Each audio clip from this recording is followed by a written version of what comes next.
គ្រាន់តែបានលឺ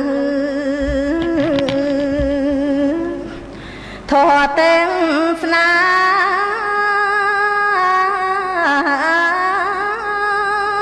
ខ្ញុំព្រះកាំងរណារីករាយក្រៃប៉ុន្តែព្រះ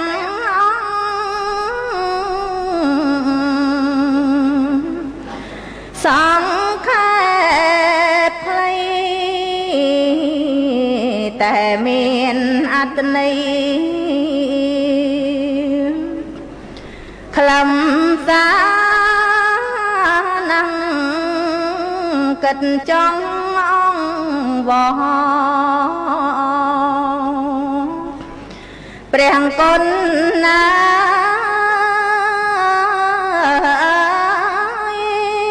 តែពុំមានឡើយណាអង្គម្ចាស់ពីរួងអ្វីម្ល៉េះ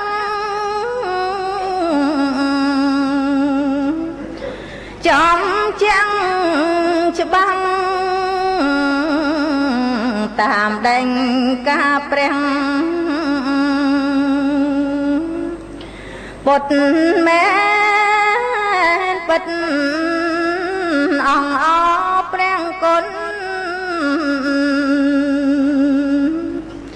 ព្រះកាំងរណា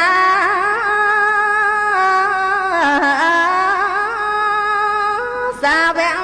សង្ស្ដាដល់ប្រណិតវេកញែកសាច់ធោល្អ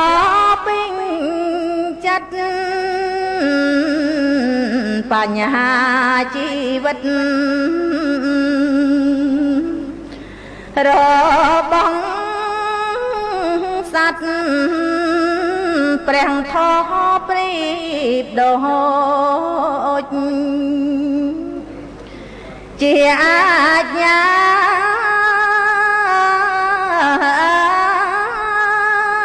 រមែងកັບឆ្កាវាយកំចាត់កែងលែងតណ្ហាវិញនាងបាត់រសាយរស័តប្រត់ពេចិត្តសាធុសាធុព្រះគុណណា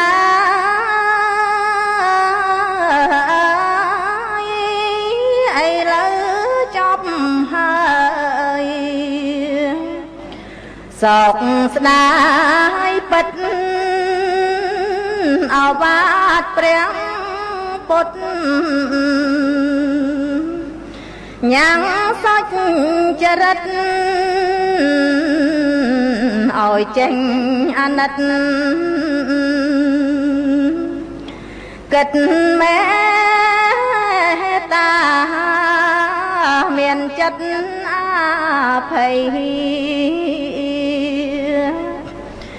នឹងសន្ដង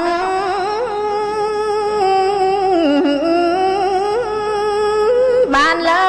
កលែងតងសត្វនេះ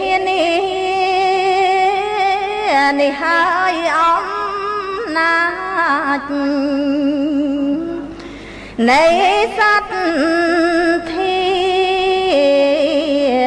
យល់ព្រះធម្មីពីរុងណាំងខ្ញុំសូមសមាទិរតនត្រ័យ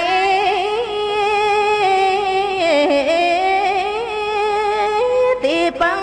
រាល់ថ្ងៃ យ៉ាងច្បាស់ច្បាស់រស្មីដោយជីវិតកិតប្រកាំងជាកូនចៅព្រះលងអើ